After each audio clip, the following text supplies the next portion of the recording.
My name's Jake, and honestly, I still don't know if letting her go was the right thing to do. That night, standing in front of her, looking into those familiar green eyes that once felt like home, I realized we were no longer the same people. She was holding a cup of coffee, her fingers trembling, maybe from the cold, or maybe because every word between us had become poison. We spent 5 years together, 5 damn years filled with love, laughter, shouting, silence, make-ups after fights, and that constant feeling that we were always standing on the edge of something broken. Her name was Lillian. She was everything I ever dreamed of and everything that destroyed me. Our divorce wasn't an explosion. It was a slow fade out. We stopped looking at each other, stopped asking how are you, stopped trying. And the worst part, I can't even remember when it started. Probably somewhere between her new job and my endless work hours. She came home late, smelling like someone else's perfume, and I pretended not to notice, because I was terrified of the truth. That night she said she was leaving. I didn't stop her, not because I didn't love her, but because I had no strength left to beg for a love that was already gone. And when the door closed, I realized she took everything with her, even the version of me that used to exist. 3 months passed. I still woke up in the middle of the night, reaching for her side of the bed, for her blanket, her shampoo scent, even the echo of her laugh that lingered longer than any song. I tried to move on, went to work, met friends, even went on dates. But every girl I saw was just her reflection. Every touch felt fake, every word unnecessary. And then I saw her again. A big city isn't that big when your pain has a name. She was standing outside a CAF, laughing with someone, a tall man in a business suit, and that laugh, it was my laugh, the one I used to draw out of her when she threw pillows at me or stole my shirt on Sunday mornings. I didn't approach her. I just stood there and watched, and in that moment, I realized those 3 months without her were just a rehearsal for this pain. I needed to see her again, to hear why, to feel if there was anything left, and maybe to understand if it's possible to love the person who broke you. After that day at the CAF, I couldn't breathe normally. Her laugh, her movements, the way she touched her hair, it all triggered something inside me that I thought I had buried long ago. I thought I had moved on. Truth is, I just hit it deeper. That evening, I went home, opened my fridge, there was only a bottle of water, and leaned my head against the door. The city buzzed outside, but I felt like a ghost. She was living her new life, and I was stuck in the old one, replaying the same track over and over. A few days later, I caved in and texted her, "Hey, can we meet?" When I hit send, my heart pounded so hard that I laughed, nervous, helpless. I didn't expect a reply, but 2 minutes later, my phone buzzed. "Okay, tomorrow at 6. The CAF where we first met." I stared at that message like it was a trap. The place where it all began was about to become the place where I'd find out if it was truly over. The next day, I arrived early, got a black coffee, as always, stared out the window trying to collect my thoughts. Then she appeared. She hadn't changed much, just a little more serious. Colder, like life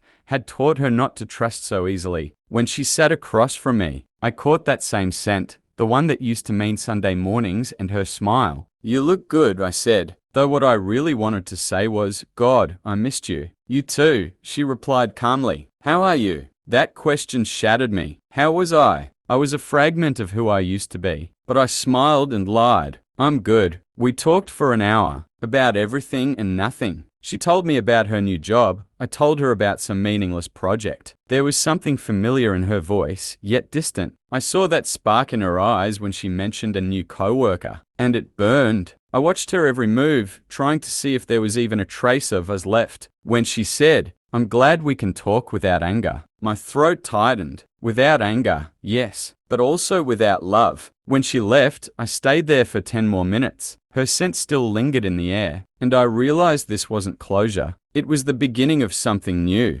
something that would hurt even more. That night, I couldn't sleep. I stared at the ceiling, thinking that maybe love after divorce isn't a second chance. Maybe it's a trap we willingly fall into. After that meeting, we started texting more often. At first, short messages, "How are you? Seen any new movies? What are you listening to?" Then long, late-night conversations that made me feel like the old Jake again, the one who knew how to make her laugh. She was warm, even tender, but careful, like someone who's already been burned once. We started seeing each other again, No plans, no labels, no promises, just meeting because we couldn't not. She'd say, "I don't know what this is between us." And I'd answer, "I don't know either. But I feel good when you're here." We'd walk through the city at night, talk about everything, laugh at stupid things, and in those moments, I almost believed we could fix it. But then I'd see her replying to someone else's texts, and something inside me broke. I had no right to be jealous. We weren't together anymore, but hearts don't sign divorce papers, only hands do. One evening, we were sitting in a bar. She drank wine, I had whiskey. The light hit her face just right,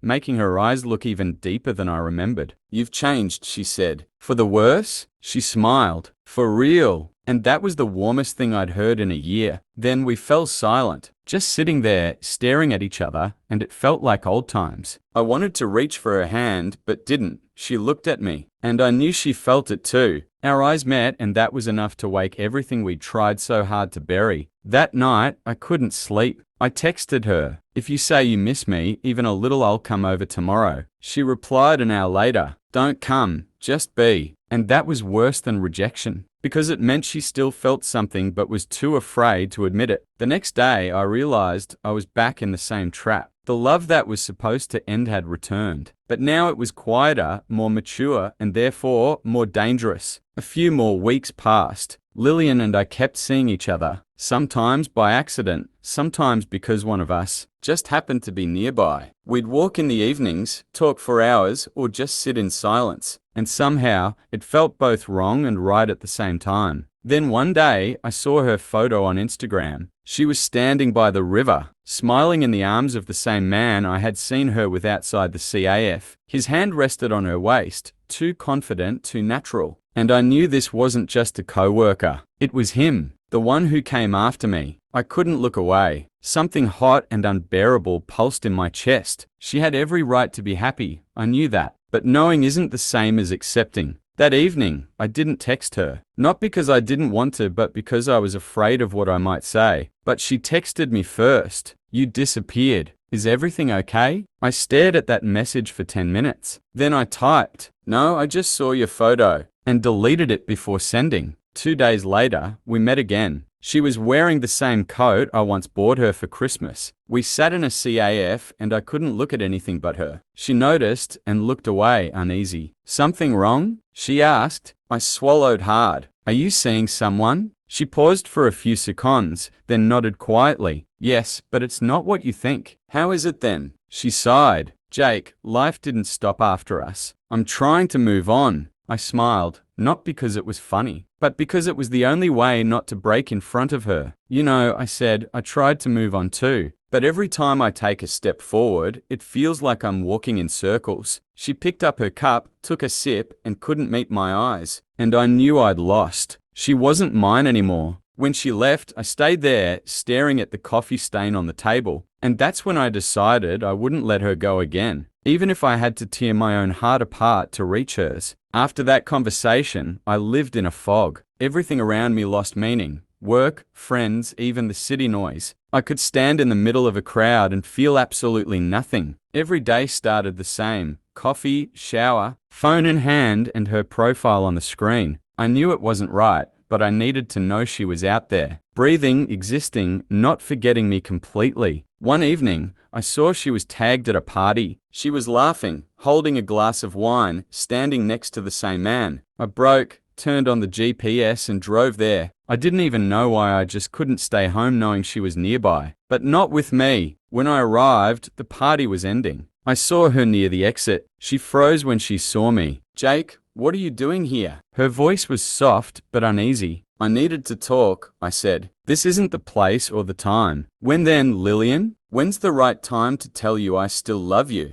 She looked at me, and for a split second I saw weakness, then cold. "Don't do this, Jake. We've been through this already." "No, we haven't." I raised my voice. "You just ran when things got hard." "No," she stepped back. "I left because you weren't the man I fell in love with anymore." Those words cut deep. I wanted to say something, but she was already getting into her car. I stood there, watching until her taillights vanished into the dark. That's when I realized I wasn't in control anymore. That love can be darkness, not light. The next day, I wrote her a long, honest letter. No pretenses. About how I lived after her, how no one could replace her. I didn't expect a reply, but 3 days later, it came. You can't live in the past, Jake. We were real, but we're over. I don't want you to suffer because of me. I read that message over and over again, and I understood she wouldn't come back. Not on her own. So I decided I'd make her remember what it felt like to love me. I couldn't just sit and wait. Every day without her felt like betraying myself. I told myself I wasn't doing anything wrong, I just wanted to talk. Remind her that we could still be happy. But the truth is, I had already become someone else. A shadow living on memories. I found out she often went to the park by the river, the same place where we used to drink coffee from a thermos. So I started going there too,